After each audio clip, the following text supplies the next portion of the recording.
the Ask Historians podcast. Hello and welcome to the Ask Historians podcast. I'm Dominic Webb. This episode we'll be discussing one of the most popular topics on Ask Historians. That's right, it's the Vikings. Joining me for this discussion are four of our Viking experts. I'll let them introduce themselves. Hello, I'm Saul Boyle. I'm an Irish-born historian, currently living in the UK. Proud to be a flared user of Ask Historians, as the feck am I doing. Currently focused on Norse-Gael kingdoms of the Irish Sea, their impact upon medieval England. Hi, I'm Dave Stone. You might know me on Reddit as Bristone Man. I'm a doctor of early medieval archaeology and history, and I specialised in the English kingdoms during the unification and the Viking Wars, and I specialised in the physical infrastructure of the unification of England, and Mercia in particular. Awesome. I'm Adam Bierstead. On Reddit, use Saga thing. I am currently an unwillingly independent scholar with an MA in Viking and Medieval Norse Studies from the University of Iceland. I do primarily literary studies, working with the 13th and 14th century sagas, but generally speaking, my research interests include climate and eco-historical studies, the politicization of geography and space within the sagas, memory studies, and the adaptation of saga narratives throughout the Middle Ages and modernity. And I guess that brings us to me. My name is Daniel Mileno, user MediIwumd on Reddit.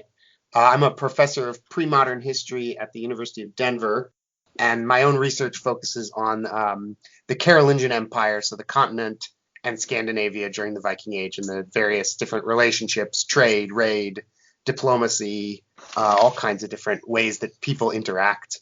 And more broadly, I work on cross-cultural interaction and impact, and I teach on things like Vikings and medieval travel and trade, and also a fair amount of teaching on the relationship between the medieval and our own sort of modern ideas of ourselves in the past. Thank you all for joining me. I think the first question has to be, why Vikings? What is it about Vikings, of all the peoples and places and periods and cultures in history, that gives them such an enduring appeal in popular culture? Because Vikings are sexy, right? To put it bluntly, there's something about the mythology of your early medieval Norsemen, setting out on long exploratory journeys across the world, conquering and pillaging, and this whole idea of, it's a life of freedom and bravery and courage. And, I think it's the pop cultural appeal of the saga Viking, I think, maybe rather than your actual early medieval Scandinavian. I don't know if anyone else feels about that. I often ask my students, why do we have, in Denver, for instance, which is very much landlocked, North High School's mascot is the Vikings? And it's why aren't there the fighting Carolingians? How come we don't see, go Goths, maybe occasionally? But right, I think it is that saga thing. I think it also has to do with the sort of weird duality of the Vikings. All of our contemporary sources paint them as these really scary sort of nightmares out of the nowhere. And then all of our later sources paint them as these brave adventurers. And it's that sort of dual nature of it, right? They're simultaneously scary and brave. They're, explorers and they're warriors. They really pack a lot of stuff in. And a lot of it has to do with the fact that all of our sources are essentially mythic from the get-go, whether they're contemporary outside sources or later Scandinavian sources. Do you think that, I think one of the things that crosses my head as well, tying directly into what you've both said there, though, is when you look at the geopolitical reality of the kingdoms we're talking about, from the Frankish kingdoms, Frisia, Normandy, the Anglo-Saxon kingdoms, going on and so forth, it is such a genuinely complicated world with such, and the sources aren't always great. How much do you think that Vikings allow us a nice, simple way of explaining things? It's there's these guys and they attack people, and do you think that it allows people to get a grasp on this very complex time? I think without a question, yeah. I mean, if you look at kind of early 9th century English politics, it's incredibly complicated, and you've got this rapidly shifting political landscape with Mercia and Wessex and transitions of power and alliances and the Bretwaldership shifting around and everything else, and civil war in Northumbria, and then suddenly the Danes just appear and they attack everybody. They don't pick a side. The Danes are uncomplicated. They simplify the situation magnificently, and it's very easy to look at from a historical perspective. You can say, you've got the Danes and the English, and it simplifies it very nicely, and you don't have to look into who the English are and who the politics of the English are. And I think when Anglo-Saxon history starts getting written in the 19th century, really, a lot of the early writers of Anglo-Saxon history are Victorians who are using it to justify the British Empire.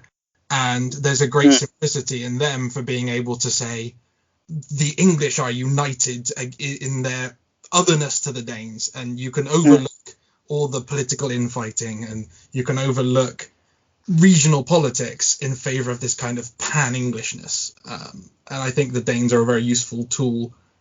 Who the Danes are is almost kind of secondary to the conversation. They represent.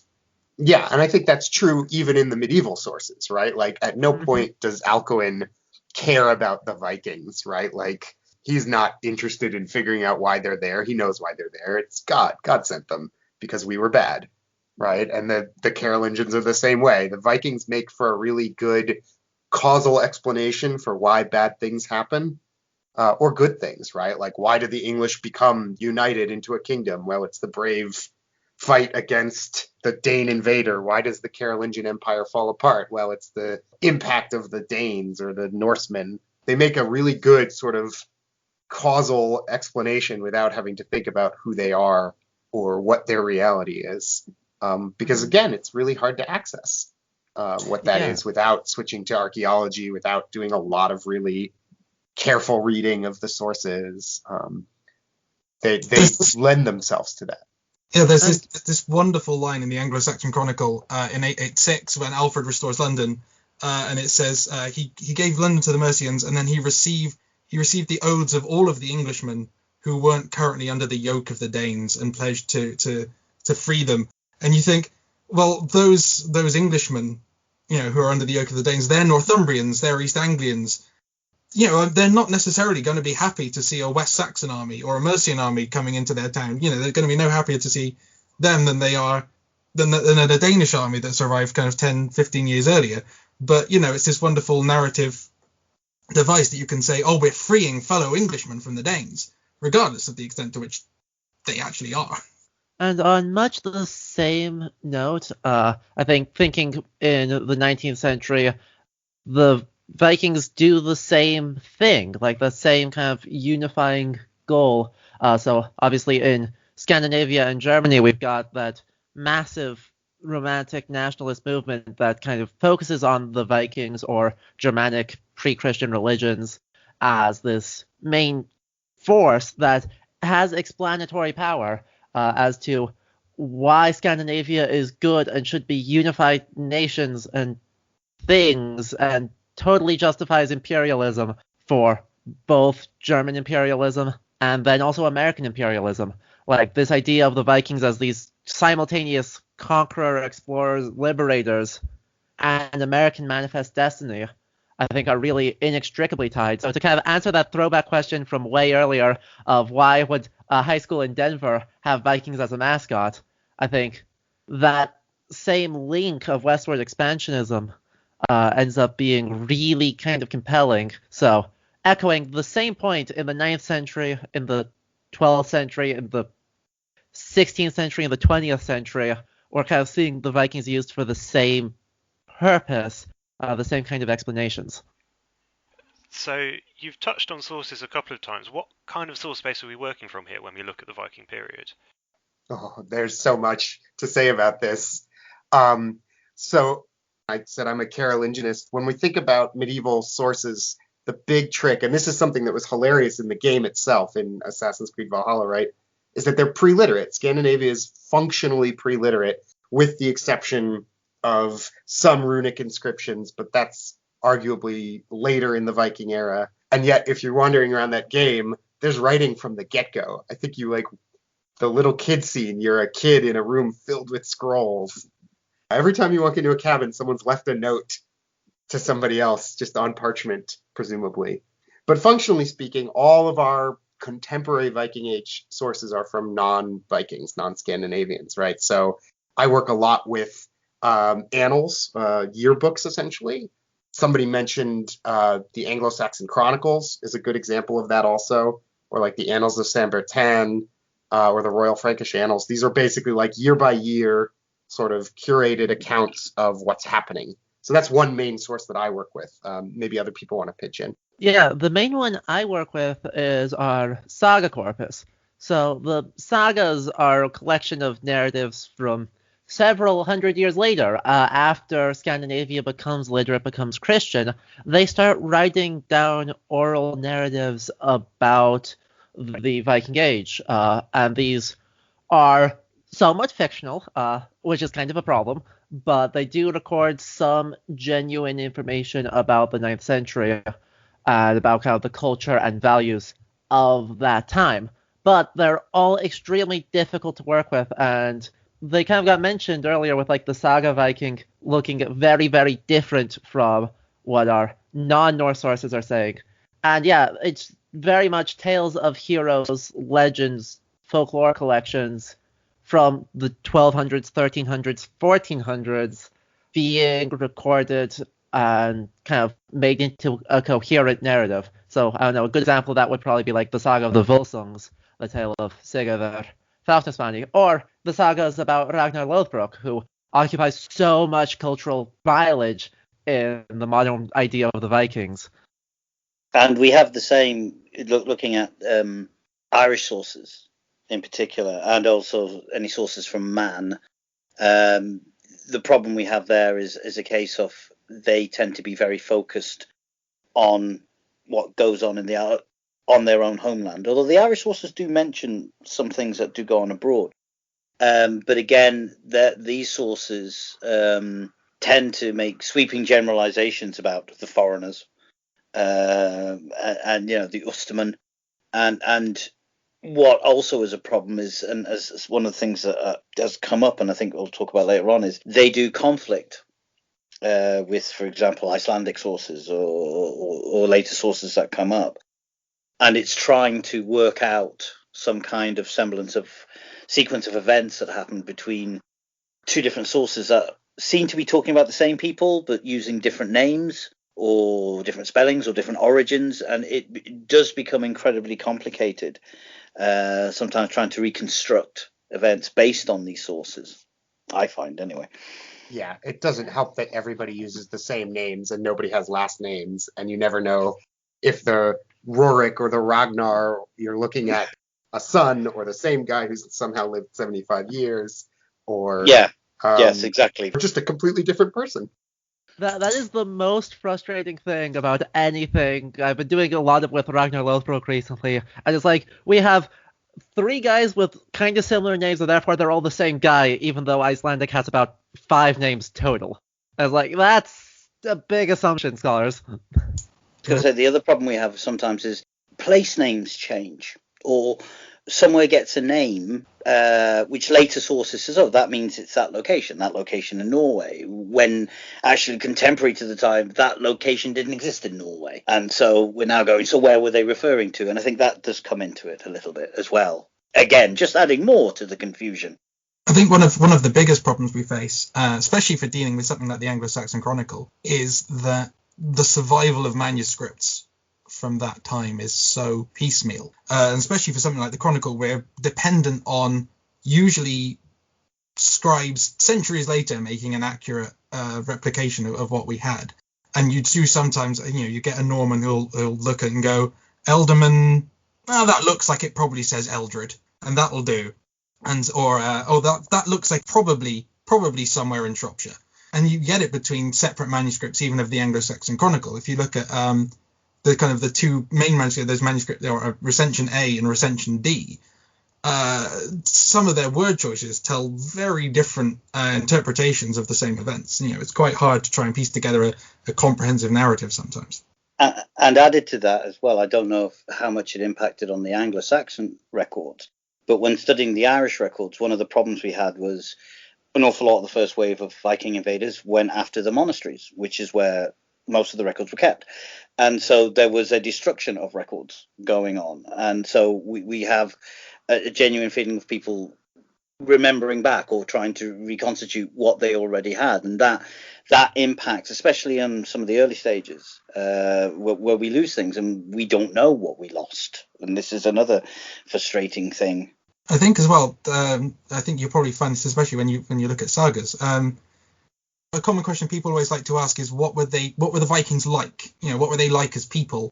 Who were they as characters and personalities? And especially, after the Assassin's Creed Valhalla came out, people went, oh, what was the representation of King Alfred like, and his temperament and that kind of thing? You think, well, that's the kind of information that rarely gets recorded. It's the sagas would talk about it centuries later, but certainly in the contemporary English sources, the Danes are this enemy. We'd say who the leaders are, but it won't necessarily talk about them as people. And it's the same thing, you get poems like the Battle of Maldon, which talk about some of the temperaments of a Northumbrian earl, perhaps, but there's not really anything outside of something like Asser's Vita Alfredi, which is basically a hagiography of Alfred.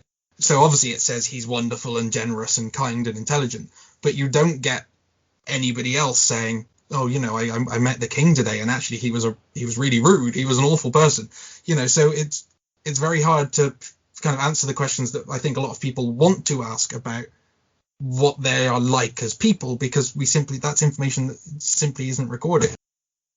You mentioned hagiography or hagiography, right? The writing about saints or great people, and there are, like, beyond just the sort of like year by year chronicles type stuff. This happened this year, this happened.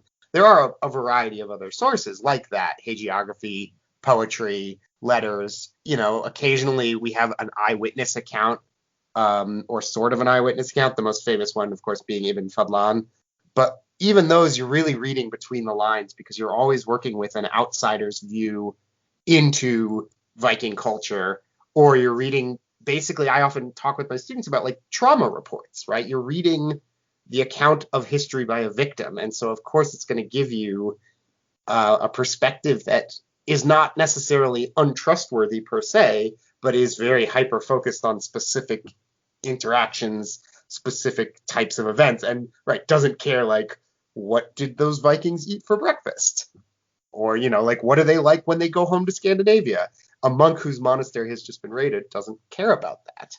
So it's an interesting challenge to try and sort of, like, piece together between the lines, or to balance out for bias that is perfectly justifiable bias in many cases, but it's still bias. And of course, our scant contemporary records from Scandinavia help us not at all with that. I mean, we do have, several thousand runestones from the late Viking Age or into the 12th century from mostly Sweden that you would hope would give us something. And then obviously our Eddic poems are often date back into the Viking Age, and they tell us absolutely nothing about that kind of mentality. They're pretty much just, we cared enough about this person to raise a runestone about them, and they were pretty cool and maybe died in weird places like the Caspian Sea.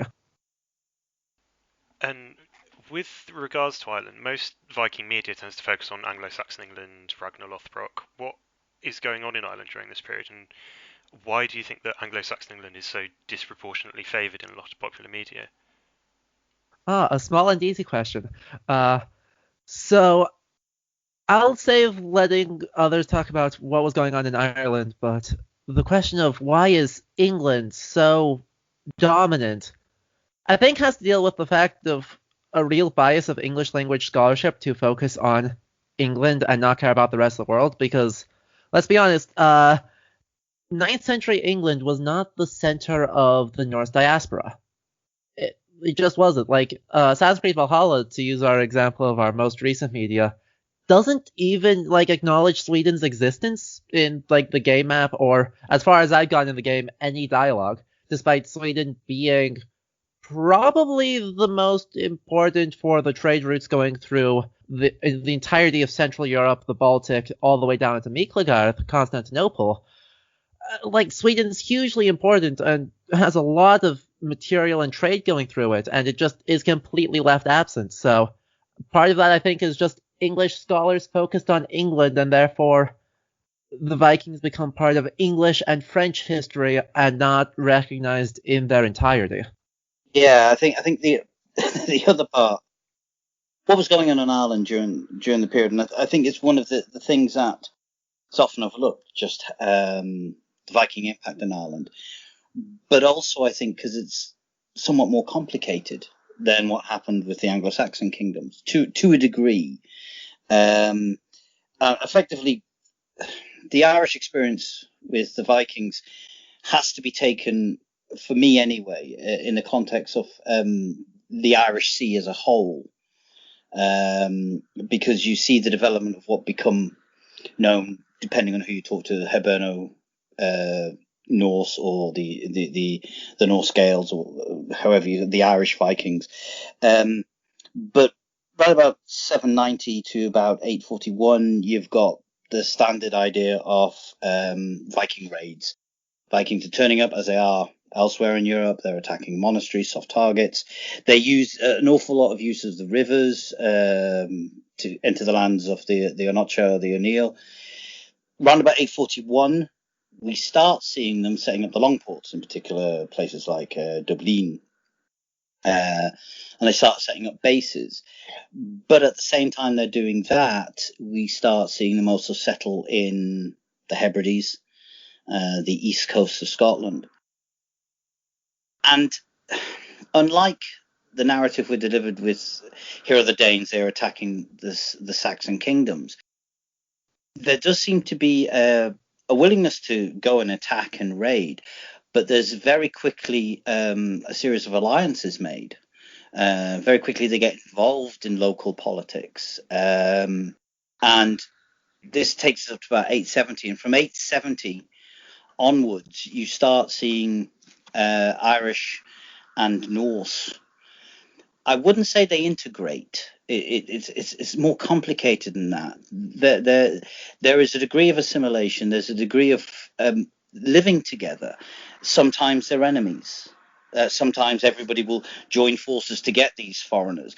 Sometimes there isn't. And one of the most interesting alliances you see is just after the period of the Great Heathen Army. What's going on in Ireland, you've got a series where the rulers of Dublin, who are ostensibly Norse, seem to be mostly marrying Irish women based on grave goods that was found.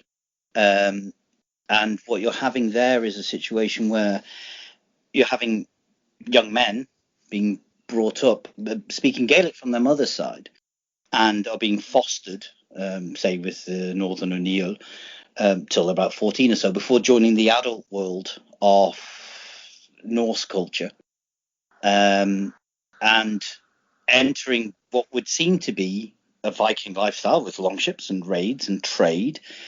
And yet, for me and for a few others, it does come across that the geopolitical focus of the Vikings who existed on the Irish Sea seems to have become the Irish Sea, as opposed to seeing the North Sea as their centre. You see a lot of micro-states, that's a phrase I use, little micro-nations beginning to start up in Argyll, Strathclyde, on the islands, the Isle of Man, Waterford, Wexford. They seem to be focused on that. And there develops a refugia, really, of a Norse culture. So where the traditional story says around 1066 the Vikings stopped being a thing, which isn't exactly true, but from an English point of view they stopped being a thing. But on the Irish Sea, the Norse Gael culture dominates, mostly because William the Conqueror didn't really see the necessity of a fleet, so there's a vacuum, and longships dominate the Irish Sea for at least a century afterwards. And that's a very different kind of narrative. So the Irish story has to be told within the context, I feel, of the islands, the Scottish coast, and also the Welsh kingdoms. But it is a very separate story to what's going on in the Anglo-Saxon kingdoms. To what extent does your ability to kind of tell the story of Ireland in the period suffer as a result of the later Norman interests? Because I know, there's a lot of if you read Gerard of Wales, he hates the Irish and he has nothing good to say about them, and he kind of thinks that their history is irrelevant almost. Is there a lack of sources, or kind of a dearth? Does that suffer because of the Normans just don't consider it worth replicating? Yeah, to a degree, yes. And it's interesting you mentioned Gerard of Wales, because I think it's him who mentions, in rather confused tones, the alliance between the Vikings of Cork and St. Finbarr's Church.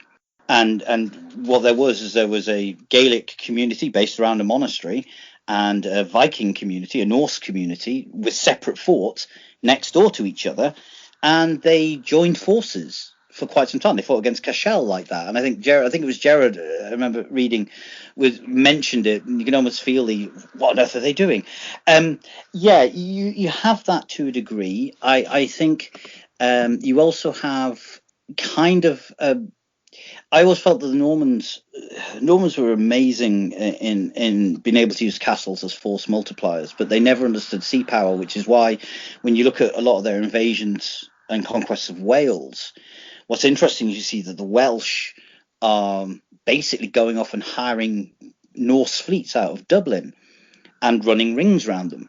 And the famous clash on the Menai Straits, where going after a particular Welsh prince, the Normans marched all the way up from Chester all the way up to Anglesey, and were crossing the Menai to grab him. And at the moment they were crossing the Menai, I think it's Harold Barelegs, King of Norway, just happens to turn up with a large bunch of warriors and destroy the Normans.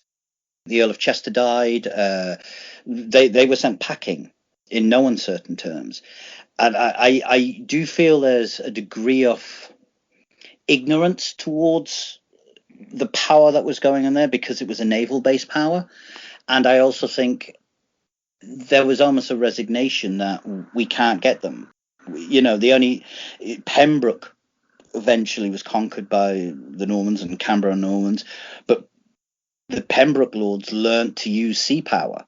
They had fleets and almost existed as a separate island because of their failure to grasp what was going on. So I think there is a degree of that going on, but also it also takes place in Ireland. So even though you had these alliances taking place, you're still getting writings where it's just the Danes and the famous, the big civil war going on between two factions of Danes at one point, two factions of Vikings at one point, and effectively the Irish refer to them as the white Vikings and the black Vikings, which may not have been accurate. It could just been the old ones and the new ones. So there was, to a degree, as we said earlier on, a willingness to just simplify it all, whereas you also did have a willingness to integrate, but it's just having where the Norse Gaels spoke for themselves. And they didn't always. So I think these matters all sort of came together. And it wasn't really till Henry II, and in fact later in King John, that in his reign, that the naval domination of the Norse Gaels actually ended, which is quite a phenomenal amount of time when you think about it. And I think the ignorance of what was going on there towards Norse Gael culture and the willingness to simplify it ran on till that time. And we've touched on trade networks a bit. In lots of TV shows and games, Vikings only go a plundering and looting. How important was trade to Viking society? Very, very, very important is the answer to that. Trade arguably predates Viking raiding. So one of the sources we didn't mention, incidentally, which is sort of hilarious, is archaeology, right? We have all these problematic literary text sources, but archaeology is another big source.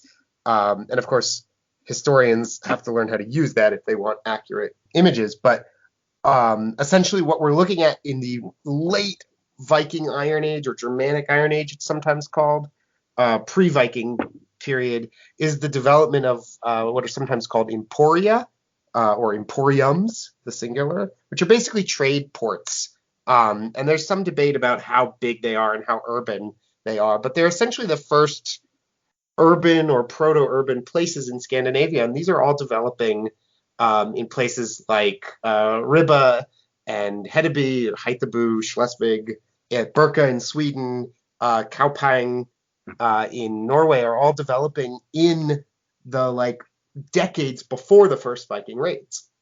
And they are moving luxury goods from England, from the continent, into Scandinavia. They're moving raw goods, horn, furs, amber from Sweden to England, to the continent. Eventually, they'll become really important in moving slaves, presumably, silver. So trade is a big part of the Viking sort of experience. And probably Vikings are doing both, frankly. On the continent, it is perhaps not surprising that one of the sort of major sites that gets sacked multiple times during the 830s is the biggest trade port on the continent, or in Northern Europe anyway, which is Dorstad in the Netherlands, in Frisia. And it gets sacked year after year, and it is presumably because it is a place that Scandinavians are familiar with, that has wealth, that has some sort of familiarity. And in fact, these sites, Dorstad and Frisia, become sort of nascent Scandinavian sub-kingdoms, duchies, counties, depending on who you ask, on the continent later. They're handed over to Scandinavians in sort of like a proto-Normandy way. Again, when we look at the Anglo-Saxon Chronicles, the first recorded, and this is tricky because the actual record comes from much later than the event, but the first recorded quote-unquote Viking attack occurs at a port site. In fact, it's called Portland, in southern England. So it's pretty clear that one of the ways that Vikings are able to learn about the wider world and learn that there's stuff worth going Viking for is because of trade, because of traders, because of the movement of goods and money and information that then filters out and encourages new forms of exploitation, i.e. by violence. Very much agreed. And looking the other direction from Sweden farther east, from Birka, we see the kind of the same thing where the commonly accepted explanation for the formation of the Kievan Rus states these days is kind of deriving out of Emporia from trade towns formed along the Volga River, that then they are expanding kind of political influence to form a hybrid like Norse Slavic state.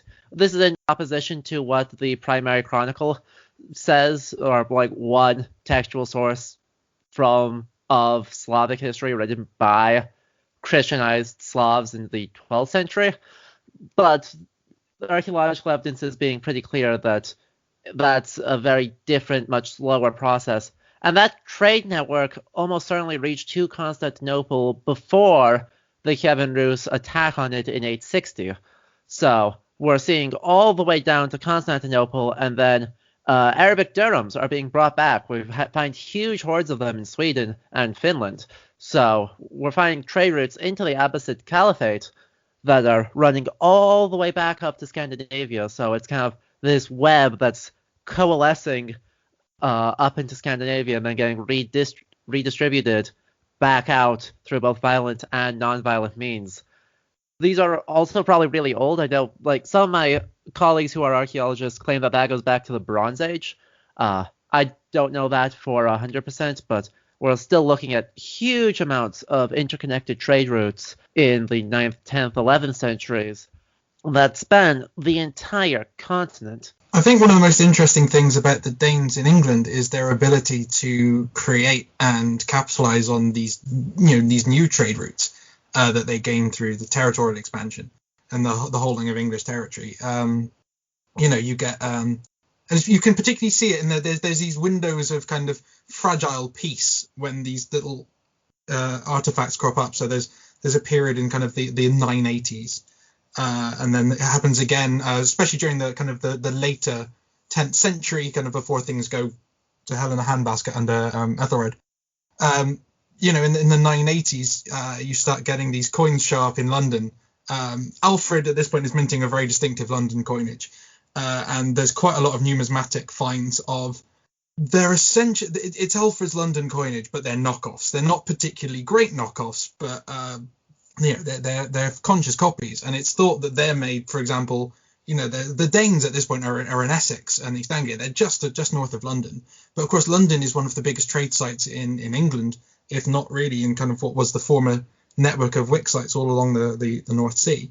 And it's thought that they thought, well, how do we get into this trade network? Well, we need English coinage, because the English really tightly policed. We've got evidence, French coinage at this point was stopped at the border and kind of restamped and thrown away.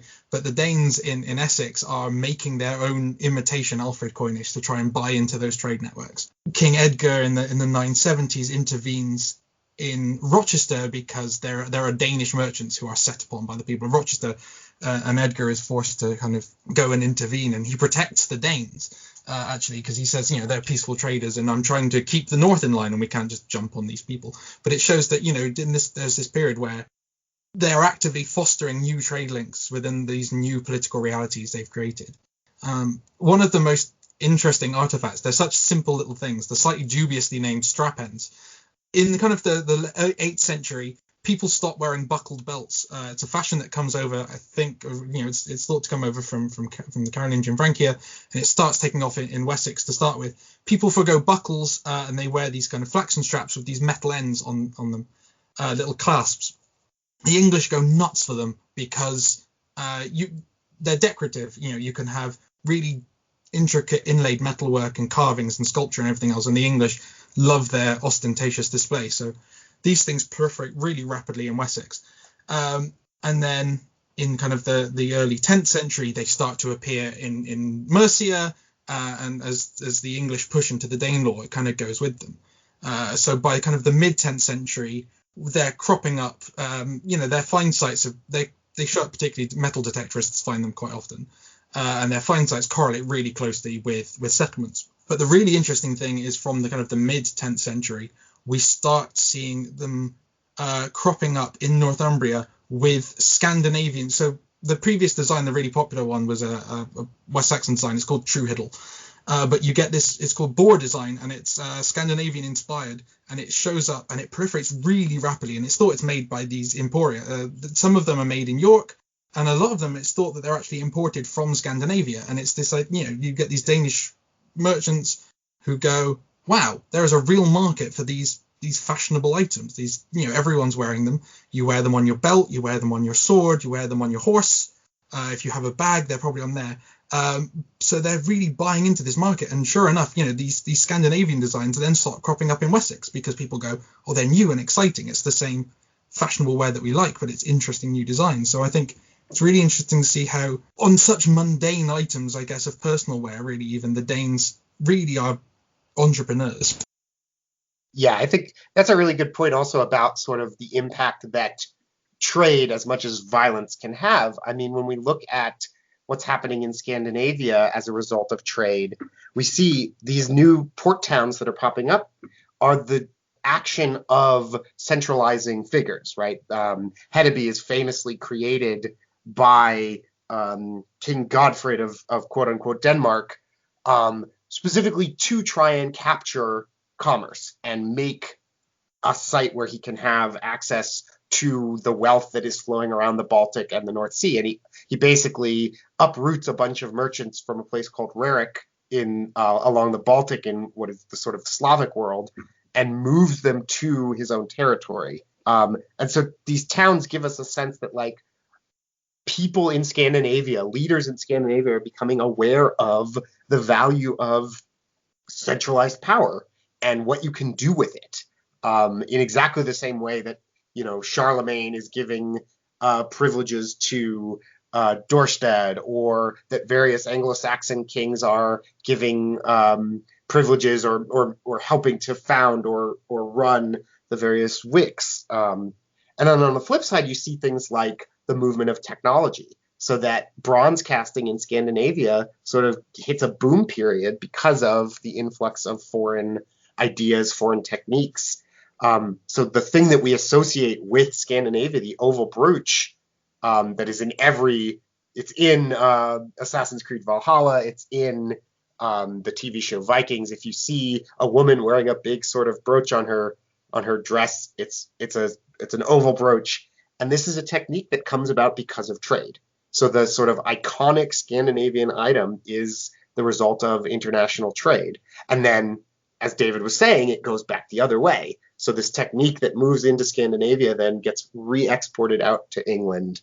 And you can really see the sort of links that are forming across, again, as was mentioned, like all the way to Constantinople, into the Islamic world, all the way to Iceland, all the way to Greenland, right, where you're getting the movement of Arctic goods out of Greenland and maybe even North America, all the way back to Norway. It's this huge interconnected web, and a lot of it is not actually Viking activity, right? If you're in Iceland, when you are in Iceland, you're not a Viking because there's nobody to bash over the head and take stuff from.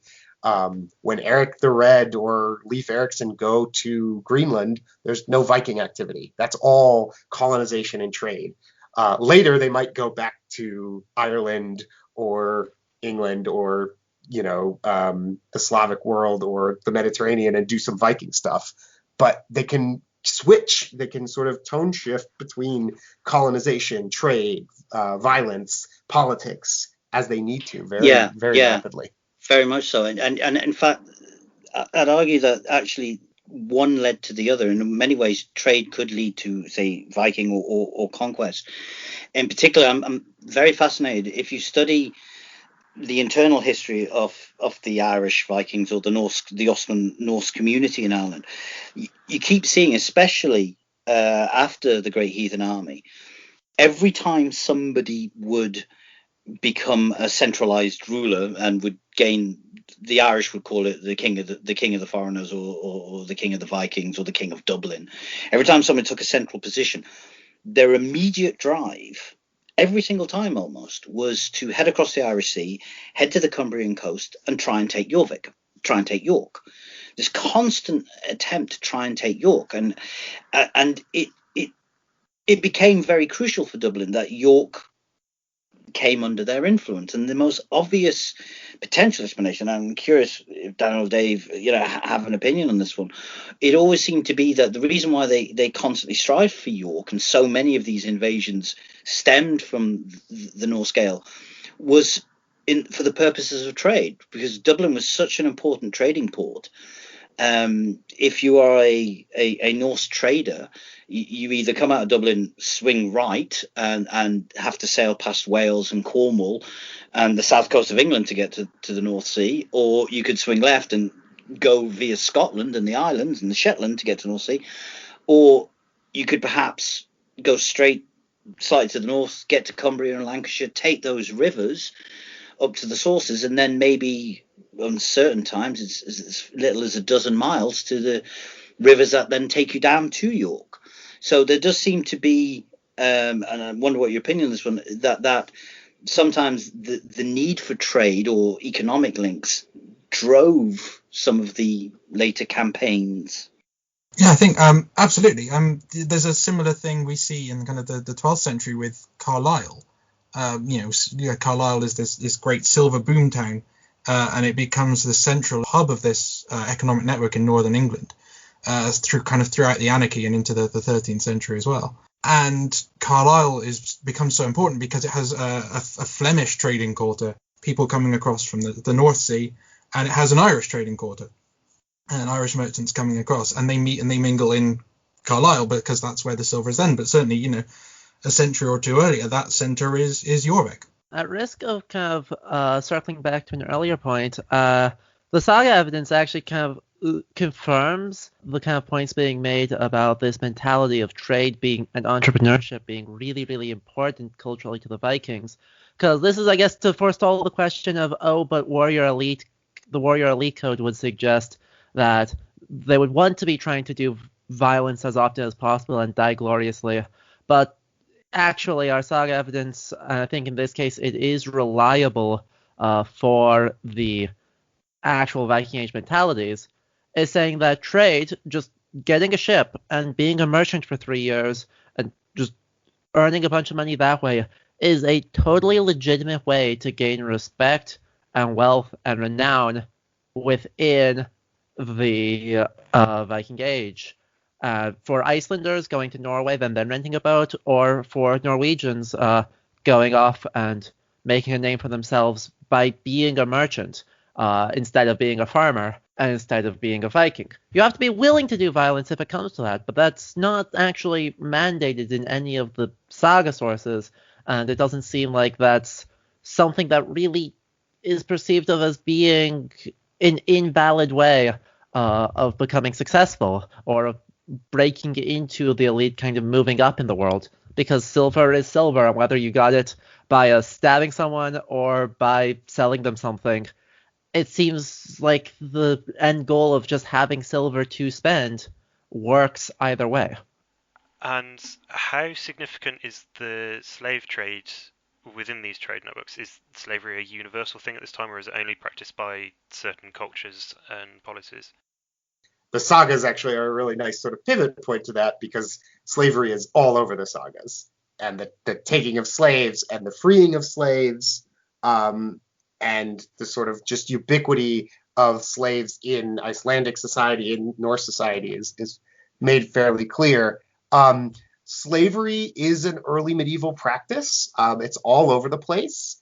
There are slaves in the Carolingian Empire. There are slaves in Anglo-Saxon England. There's slave taking and slave use in Ireland. And of course, there's slaves in Scandinavia as well. The question of like, how does it fit into the trade network is perhaps a little tricky, because we sort of talk about these long networks that stretch all the way from like Ireland to the Islamic world. And undoubtedly, the Islamic world is a key place where the slave trade is linked to. That seems to be the major sort of consumer, I guess, of slaves. But the question is like, how does one get an Irish slave all the way to the Abbasid Empire, for instance? And it's hard to imagine what that looks like.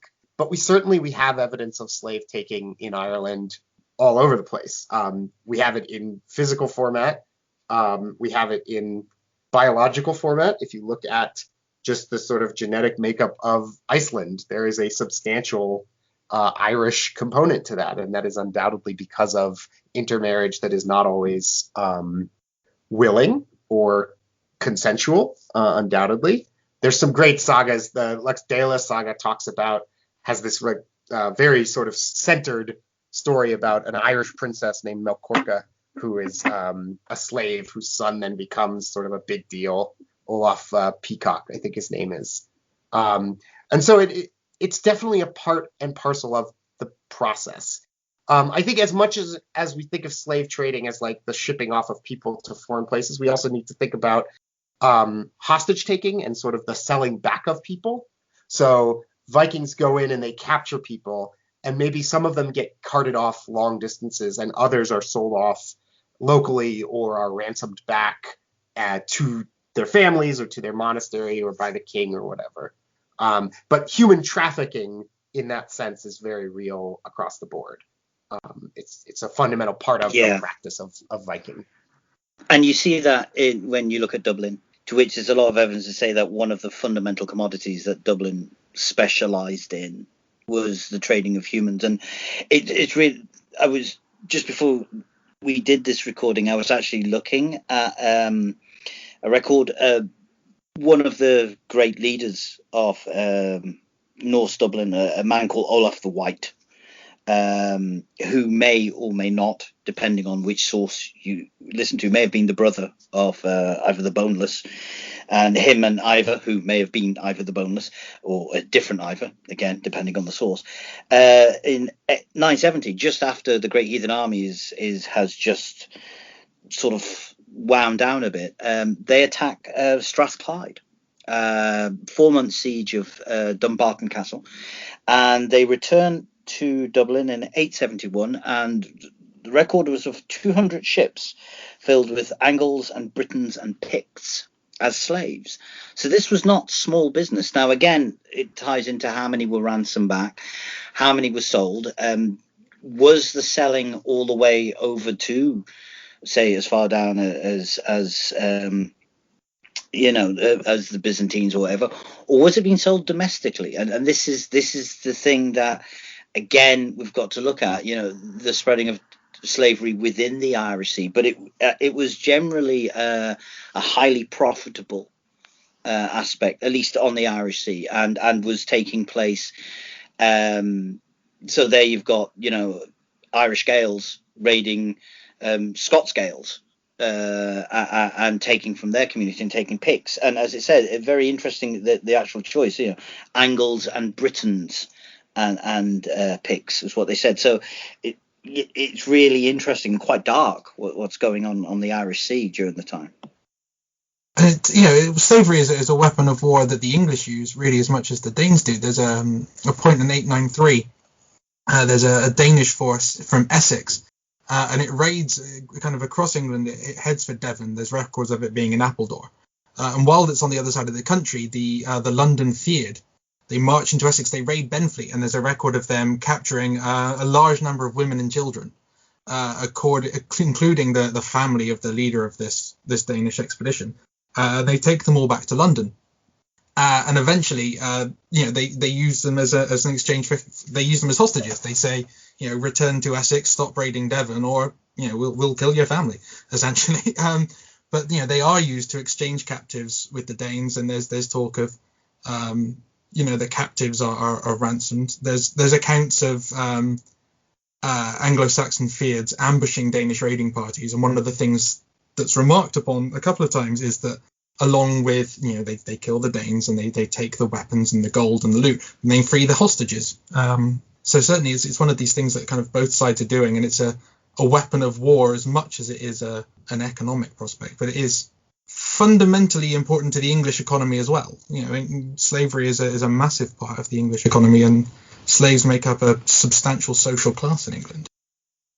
Yeah, and again, on the continent as well. I mean, the word slave is derived from the word Slav, because that is the primary group of people being sold in this period. And the Carolingians, the Franks, are not just complicit, they are very active in this slave trade. They are going and they are raiding and they are taking people and moving them down into Italy and across the Mediterranean. Probably Scandinavians in the Baltic are doing the same thing, right? And selling people down the Oosterweg, down the East Road. And so it's everybody's sort of doing it. There are some sort of theoretical rules you sometimes hear about that, you're not supposed to enslave Christians, that sort of thing. But really, I mean, slave trade and slave utilization is a key part of the early medieval economy, and it really only sort of starts to filter out in the sort of mid to late medieval period, when you get questions of serfdom and servility and yeomen and all this sort of complicated stuff that is maybe for a different podcast. Yeah, if we trust Ibn Fadlan, there is absolutely a massive slave trade among the Rus communities along the Volga, and the ritualized sexual assault and sacrifice of enslaved people as part of funerary or other ritual rites. So kind of, I guess, on every metric, we're looking at a pan-European process here of the trafficking of human beings for economic, religious, ritualized, and warfare purposes. And it all is kind of awful. The Middle Ages are not a fun time always. Okay, and my final question, is there one piece of Viking-related pop culture you can think of that actually does it well? Are there parts of certain shows or games which make you go, wow, actually, that's really accurate? Yeah, I was interested because right at the beginning of the game, there's this moment where you think, they're going to do something with slavery. And actually, this ties in really nicely with the question that Dom just asked, right? Like, there's this moment where your character is going to be sold into slavery, and then they don't really do a lot with it after that. There's references to it here and there, but I think it's just such a messy, hot button, uncomfortable topic that, like, you can't play as a slaver in a video game. Nobody is going to enjoy that. And it gets sort of hand-waved away as a thing that's there that the bad guys maybe do, but you don't really get into. In terms of accuracy, I think, and this maybe is something that our Saga Thane might want to talk a little bit more about, but I thought it was really interesting that the whole story essentially hinges on a saga narrative. namely that Harold Fairhair is the reason why your protagonist leaves. That is like a fundamental component of so many sagas. That is the saga narrative of like why X, Y, or Z person is no longer in Scandinavia. It's because of Harold Fairhair. And so I thought that was a really interesting, clear moment of engagement with the quote unquote primary sources. That was really interesting to me. Yeah, I totally agree. And while I sometimes like to rag on Assassin's Creed Valhalla, they really do a lot of really good things about it.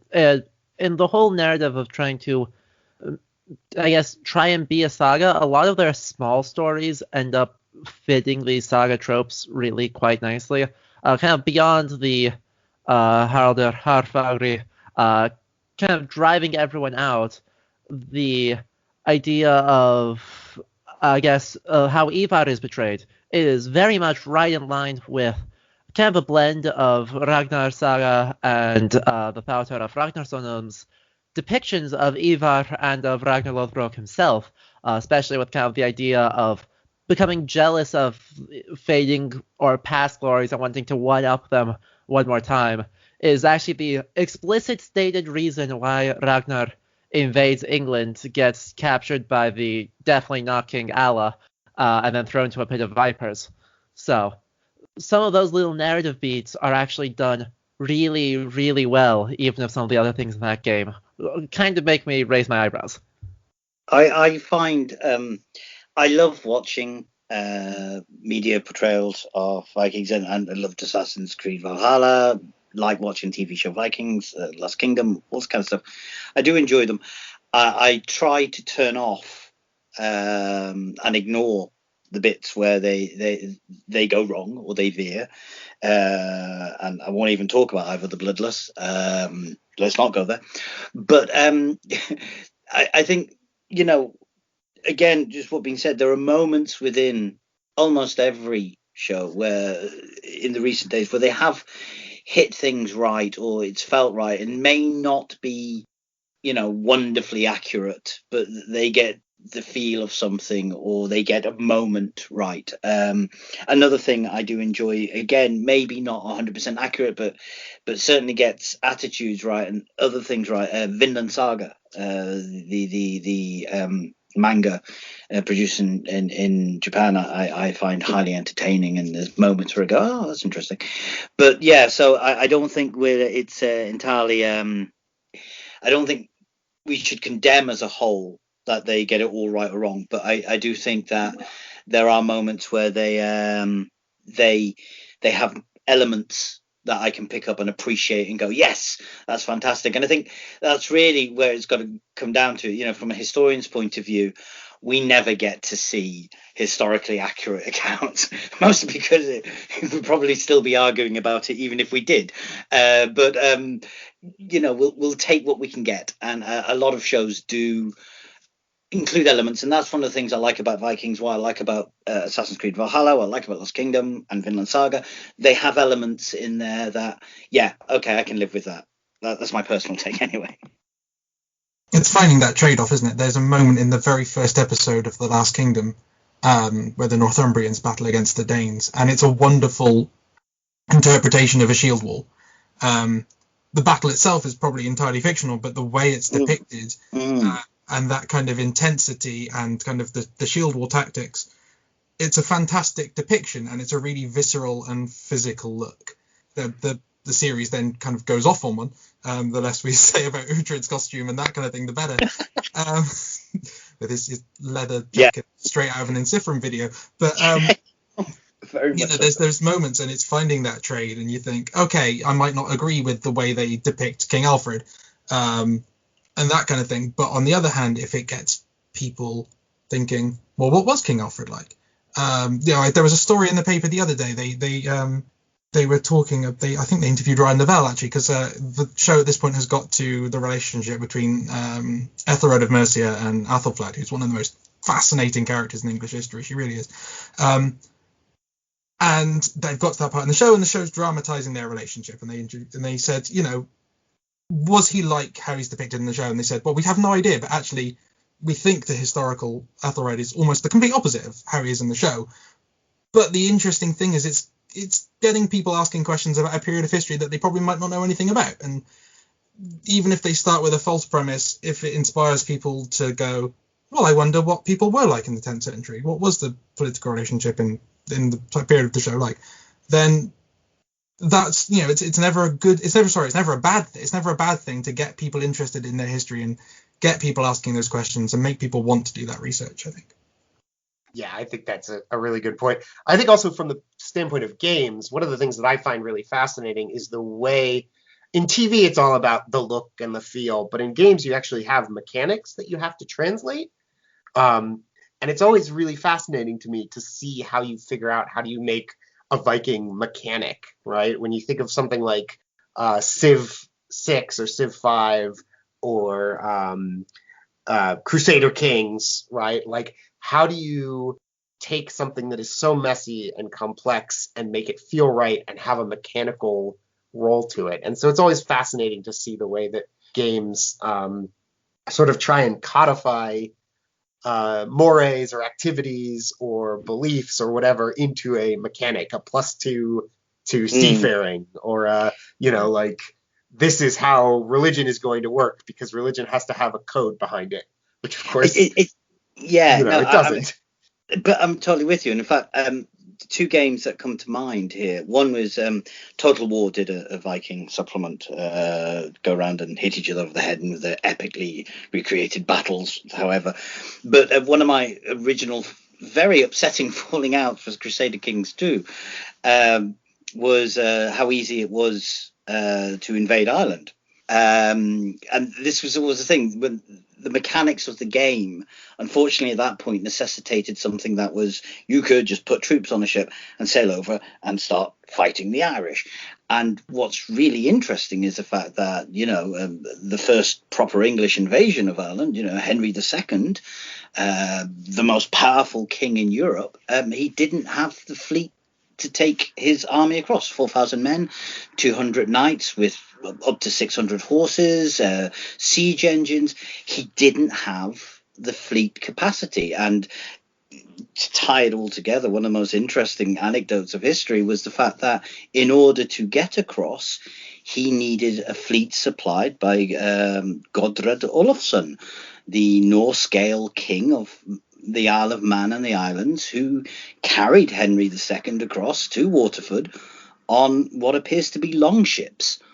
And I think that's one of the most wonderful little moments of history, just how things all come together. But, as you said, when you make a mechanic out of something, at that point, accuracy is going to have to go away in order to have something that's playable. And in lieu of accuracy, I think accuracy is more important. I think, as we kind of have hinted at here, I actually take the stance of, the representation matters a little bit more, and when in doubt, try to get as close as you can. But in lieu of that, if you need to compromise somewhere, make that compromise interesting and try and communicate something about that period that hasn't been done to death already. One of the great disappointments I had with AC Valhalla was that it was doing the Great Viking Army again, and it's telling the same story again, as if that's the only story or only thematic point allowed.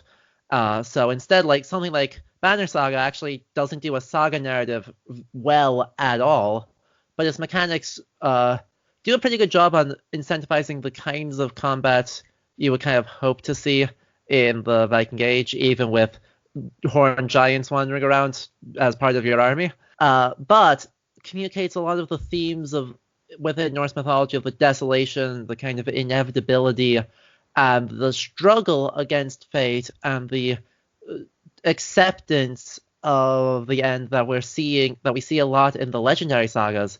And so it communicates something about the themes and mentalities that we see attested in the Middle Ages without itself being in any way, shape, or form accurate beyond being aesthetically very beautiful and having an aesthetic very clearly inspired by runestones and by runic images. So, I don't know, so a kind of different take on that, leaning a little bit farther outside of the traditional historically accurate video games. I think that's a really nice point, that there is a certain something to be said for aesthetics, for, like, I got into medieval history for the reason many people did, is that I read Tolkien, right? Like, Tolkien is the great example of medieval aesthetics translated into something else. And at times it's like super reflective of medieval ideas, and at times it's super reflective of, early 20th century Catholic ideas, and that's okay.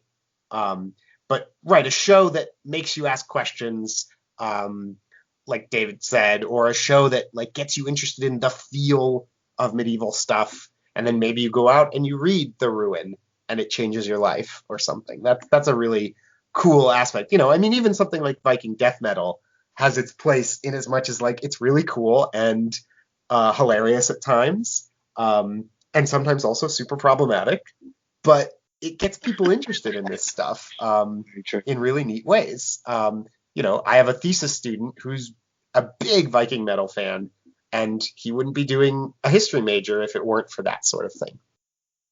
There's something ironically fascinating and also really frustrating about the fact that one of the most visually accurate representations of the Anglo-Saxons is in the Lord of the Rings trilogy. Yeah.